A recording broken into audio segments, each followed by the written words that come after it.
Ang maliit na kwento ng aking kaliitan. Ako'y puno ng pangarap noong aking kabataan. Nangangarap pati kahit naglalakad sa daan. Ang isip ko dahil sa kahirapan naghahangad minsan. Kahit sa masikip na daan na aking nilalakaran, makakita man lang ng kahit konting kayamanan. Sa aking mga paghakbang marami akong nakasalubong. Iba-iba, iba-iba. Ngunit lahat pasulong at walang planong umurong. Kaya ako sa aking kaliitan nagsusumikap din katulad nila. Kahit pagod, puyat at gutom ay inihakbang ko ang aking mga paa.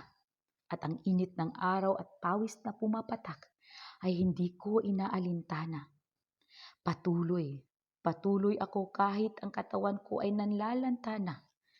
Sa kapaguran ng katawan at isip at sa puso kong hapis ay nais ko kahit papano ay makapagpahinga. Sa isang iskinita, may nakita akong isang kahoy at ang yabong niya. At sa ibaba noon ay may maliit na upuan. At ako'y naupo at napagtanto na kasya pala ang maliit kong katawan. Ako ay humiga, umidlip at di ko namalayan. Dinala na pala ako ng aking kapaguran sa isang malalim na pagkatulog. Noong ako'y nahulog sa upuan, pansin ko ay umaga na pala. Isang bagong umaga at bagong araw kung saan ay aking muling bubunuin. At ang init ng araw o ang buhos ng ulan di na muli pansinin. Noong ako ay tumayo, ang tiyan ko ay kumukulog. Nangarap na mas mabuti ang matulog. Di ko pansin ang gutom at maibsan pa ang aking pagod. Ngunit kailangan kong magpatuloy. At sa unahan may nakita akong isang karinderya. Alam ko, wala akong pambili. Ang bulsa ko ay wala kahit ni isang barya. Kaya sa kusina ako'y dumiretso at hinugasan lahat ng hugasing plato at pagkatapos ng ako'y makapagtapos nagtatakang paningin ng may-ari sa akin ay sumalubong. Pwede bang makakain kahit tutong at sabaw man lang, ang sabi ko. Sa walang kahit anong tanong pinakain nila ako. Hindi tutong ngunit napakasarap na pagkain sa gutom kong sikmura. Nais kong umiyak ngunit ayaw kong makita nila na ako'y mahina. Kaya kahit sa kalunos-lunos kong kalagayan, kumakain ako habang kinakausap sila na masaya.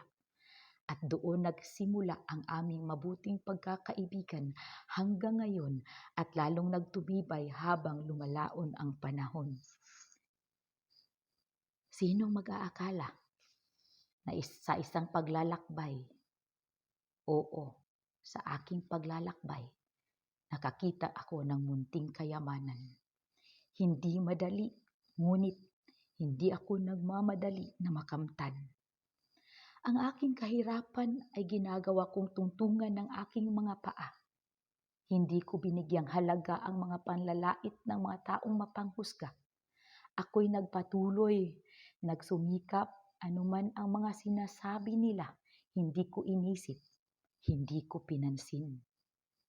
Isa lang ang palagi kong nilalaro sa aking isipan habang may nakikita akong pulubi sa daan. Pwedeng ako yon. Pwede. Ngunit hinango ako ng Diyos sa kahirapan. Kaya sa araw-araw ng aking buhay, di ko matapos-tapos ang aking pagpapasalamat dahil ramdam ko na ako'y kanyang nilingap. Pwede sakali pa rin, ngayon ako'y doon natutulog. Ngunit heto ako, sa malaking silid na ito, ako'y kanyang pinahiga. Sino ako upang magmataas? Anong meron ako na hindi ko tinanggap? Wala. Wala. Kaya sa araw na ito, sa edad na 45, nais kong isigaw ang pagpapasalamat sa Diyos. Salamat, Ama. Ako'y hinango mo sa lahat ng pagdurusa. Marami man akong maling nagawa. Hindi man mabilang ang aking pagkakasala. Nariyan ka at patuloy na umuunawa. Ayaw ko na ang kabutihan mo ay abusuhin, kaya Hiling ko na sa tuwina, ang puso kong paligaw ay iyong supilin. Dahil kung hindi dahil sa'yo, pwede ako ay isa pa ring naglalakbay sa daan, natulog kung saan-saan at kumukulog pa rin ang tiyan. Ngunit salamat, salamat sa lahat